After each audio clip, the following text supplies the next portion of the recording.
Hello and welcome back. It is I, Voitune, and we're going to be talking about the Challenge Vets and New Threats season review. That is right.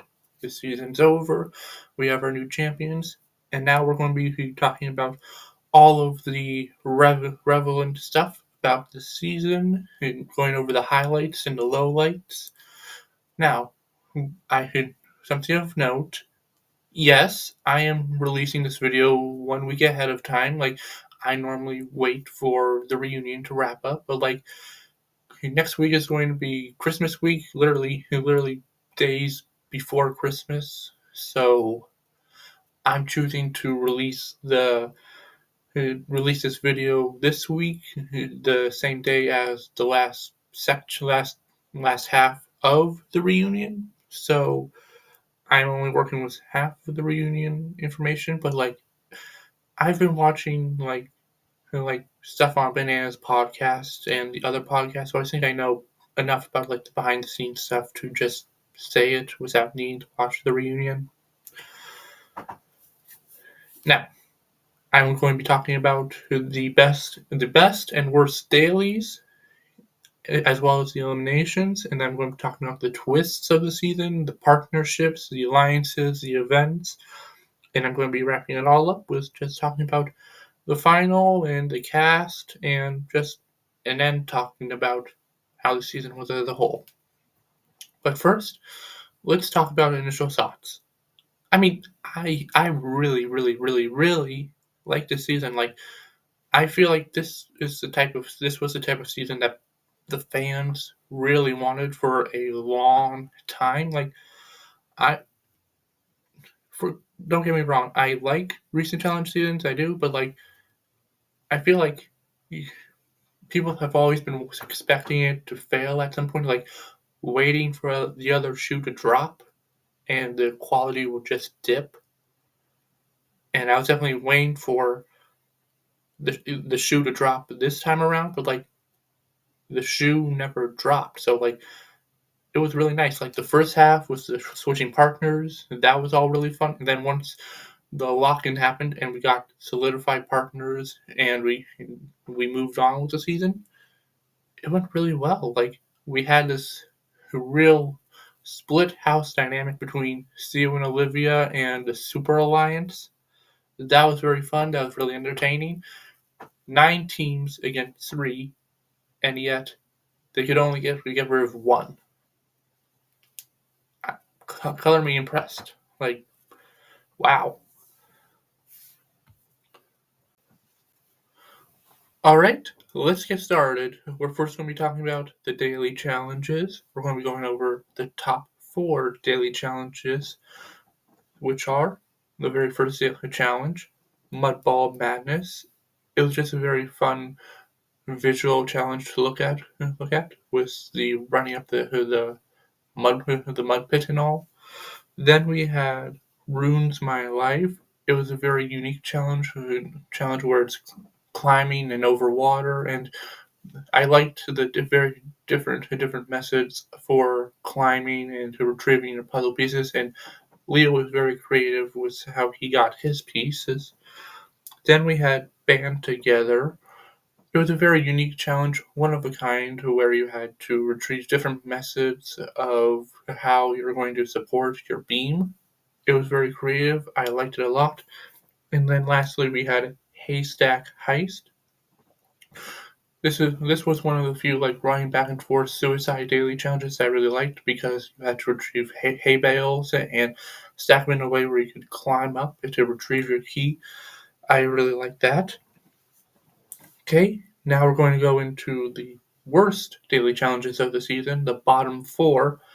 And for the record, I'm going to state this now. No, the mini final of the season is not going to be included. That's going to be its whole different subject to later on in the video, the cheating scandal. No, the bottom 4 are Side by Side, which was the whole retrieving, whole memorizing symbols on the bottom of cars. Don't get me wrong, I did like the puzzle. It was a unique puzzle, but the means to memorize the symbols were very confusing, and that was just not the type of challenge that I look for. Then we had Water Tower. It was just boring to me. Like it didn't appeal to me. Like I'd rather watch paint dry. Then we had Fast Thinking. This was the trivia challenge of the season. Now I normally don't include trivia challenges in these, but like this one was just a snore. Like none of the questions were interesting. The stair steppers, I didn't like that. This was just not a good trivia challenge in my opinion. And then lastly, we had Dirty Drifter. This was an useless, pointless car daily challenge. It was just tedious and poorly thought out. Like it just didn't work. Okay, now we're going to be discussing the eliminations. We're going to go over the top four first, then the bottom four. The first really great elimination we had was Laser Focus, the one between Tay and Blue. It was just a very good, physical, hands-on on fight eliminations where you had to move in a way to get in contact with the lasers. It was a really good cat fight. See what I did there? Then we had Out of Time between Olivia and Lekka. This was a really good, quick 5-minute elimination where you just had to go back and forth up this ramp, this moving ramp, and just get more and more laps than your opponent. It was very simple, clean, and neat. Then we had Bad Dreams. I mean, I will say this was a different, like, mixed, sort of one-sided elimination between Seo and Adrian, Derek and Dee. Like, but this was more so a fun meme elimination where Derek could not score a point or last 5 seconds on the pole to save his life. Like that was fun, and like I think Dee was having really fun up there. Like it's almost like she wanted to get laid by Adrian. Like harder. Like that was fun, and like I like the physical contact eliminations, and like a pillow fight in these circumstances, I'm fine with it. It's not a hall brawl pillow fight. I'm cool. And then the last really good elimination was Wake Me Up. This was the one between Ashley and Leo versus Turbo and Sydney. I just thought it was nice, sort of thought out. It was fun for me. I don't really have much else to say. I liked the puzzle at the end. I liked Turbo and Leo going back and forth. It was good. Now the bottom four eliminations. First one we have Hold 'em Up between Bananas and Gabe. It just it was a very it was built to be a very one-sided elimination towards whoever was the bigger, stronger guy, which Gabe was. So like there wasn't really much going into that, I guess. Then we had Busting Balls between Seo and Adrian versus CT and Tay. I mean, it was more so like an individual elimination between CT and Seo. Like Adrian and Tay were blindfolded the entire time, and like all that they had to do was listen to their partner and just aim the ball. Like this was supposed to be the first like partners elimination, and yet it seemed like only half of the partnership was actually in the elimination. So I just wasn't a fan. Then we had Sync Alike. This was the one between Leroy and America versus Theo and Adrian. I mean, I like the concept of the whole spinning and you can only work on your puzzle at a time sort of thing. But like, I think this was a good concept. But like, this was not a practical elimination. Apparently, like this took hours to complete, which should have taken like minutes. And then once they did stop it, it still was hard for them. Like, I don't know if maybe if we had smart partnerships in the elimination, I'm not sure. I just don't think this was the idea was good, but what the result wasn't. And then lastly, we have loose ends between Theo and Adrian and Jake and Nisa. I mean, I just found this elimination boring and poorly thought out. Like, I like the whole concept of like interconnecting wires and all, but like, I just think this was kind of lame in the grand scheme of things. So I have it here in the bottom four. Those are my opinions. Those are my thoughts. Let me know if you think otherwise. All right, now it's time to talk about other stuff in the game. First, I'm going to be talking about the partnerships and the state of claim. Like, okay, at the beginning of the game, we had the whole swapping of partners every round. Like, I'm cool with that. Like, I'm fine with it. I think it's more interesting that way to have a different partner every single week. It makes things fresh. Now, that doesn't mean I don't like permanent partners either. Like, when the locking happened in the middle of the game, I thought, cool, this is the perfect time to have a lock-in, to have permanent established partners. It just sort of solidify like the two sides of the game. Like, now it's all about the partnerships versus the individuals in each alliance. And it definitely made one side more dominant than the other because they had the numbers. I also did like the stake claim twist when we got past the lock-in. Like, I know other people didn't. Like, other people didn't like the lock-in, like the stake claim, but like, because it sort of defeated the purpose of the lock-in, because we were supposed to get these permanent partners, but with the stake of claim, there was always a chance we could get a new partnership each week. But honestly, the stake claim was there to create some drama, to create some chaos, and I definitely think we got that the two times it was done. So I'm perfectly content and happy with it. Now, let's talk about the alliances and events from the season. We got some very unique, some three alliances that I want to discuss are first the Janes and the Tarzan, which was between Jeremy, Dee, Sydney, and Lekka. I do also think America was sort of brought into that alliance after Lekka left. Like, America got really close with Sydney and Dee after that, so I do think she was sort of brought in as a proxy. But anyway, I think it was a very strong, unique alliance between a small core group of individuals, all rookies that could really fly under the radar to have real say within the game. But now let's talk about the alliances that are very much publicly known. We had the Super Alliance run by like Nani, Leroy, Michaela, and Aviv. And then we had the UK Alliance, or Olivia's Mafia, run by Olivia, CEO, and Derek, in a sense.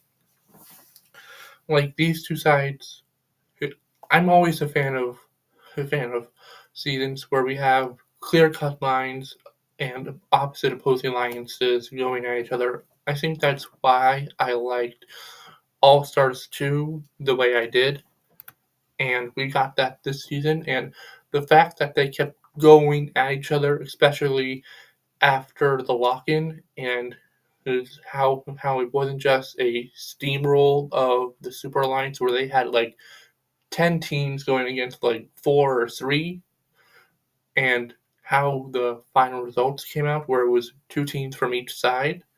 That was very, very cool to watch and see, and I think both alliances accomplished their roles in season very, very much effectively. Now, let's get into some drama and events from the season. Okay, first I want to talk about some fights. We had Anissa going at Ashley and then going at Nani over some like stuff, personal stuff that mattered to her. Like I think all three girls were sort of wrong and right in their own way, but like it was a very messy, complicated situation that I'm not going to dive too into. But like the fight was entertaining as hell, and like I'm glad we saw Nani get into this fight personally. Like, stand on your ground and get and just be messy. I like that. Then we had like Turbo and all his shenanigans. He got into a fight with CT, with Derek, you with CO. Like Turbo definitely was a lot this season, and it can be sort of draining as a viewer. But like seeing his fights and what he fought about with all three of those guys, it was entertaining. So like, bravo, and like, it's not like CO, or Derek just laid there and died and let Turbo just walk all over them. No, they got into it too and shot back at Turbo. So it was fun. It was really fun. Um, let's make this a little segue to Derek with all the drama he had this season. Um, I do definitely think people are starting to catch on to his game, sort of like in a sort of sense. Like he's has a reputation of being like Mr. Nice Guy, but like not everyone wants Mr. Nice Guy around all the time. And like whenever it seems like people are starting to catch on to the fact that he can go back on his word and all this and that. It's fun to see Derek get a little messy this season. He wasn't messy in All Stars 4 or Battle for New Era, Battle of the Eras. So be messy. Um, let's go to the very beginning of the game with Bananas going against Olivia's Mafia. Like in the beginning of the game, Olivia definitely had the control of the house, and she had her sights set on Bananas to eliminate him for everything that happened the previous season. And that whole first 4 weeks was very entertaining and fun to see. Like Olivia step into her power and target is the person that proclaim themselves as I am the challenge. And to see him get eliminated the way he did, it was very much satisfying. And he proclaimed that once he was gone, Olivia was just going to steamroll her way to the end with all of her numbers with her mafia. But that ended up not being the case, where as soon as Bananas left, Olivia was now in the hot seat. But unlike him, they could not get rid of her, whether it was through her social game or her physical game. It was nice. Plus, she had CO as a shield for her. Once Bananas left, though, he did blame Lekka, but Lekka was not really at fault for his elimination. But however, CT was responsible for her elimination. Like, I don't think Lekka really was a standout while she was there, but once she left, justice for Lekka very much stuck in the public sphere of things, where it even resulted in Michaela throwing the challenge in order to get CT down into elimination. But then they put Derek into the elimination to go up against him in a pole wrestle, which sort of made Justice for Lekka feel a bit fake. Like, to give them a reason to target CT, but not necessarily to get CT out. Like, if you want to try to get CT out, you should put down like a Turbo or someone, not a Derek. So that sort of made that whole movement feel a bit fake. And then last two major events I want to discuss: the claim game drama. There was drama that happened during both claim game events between Seal manipulating Gabe to have him stake a claim and everything that followed that, which really made Seal a target. And then the whole blow up that happened when Jeremy staked a claim, that was amazing and really exposed a lot of people's games like Michaela and Cedric. And the fact that Jeremy grew a pair and just really stuck to his guns to stake a claim and decide not to just lay down and die and have everyone vote him and the Aviv into the elimination. That was very fun and very impressive to see. And like I want to see more challengers, especially rookies like make the bold statements, make the bold moves to try to win at the end. Because if he went into the elimination, he wouldn't have won. He probably would have lost with Aviv. So that was very great to see. And then we had the cheating scandal in the mini final.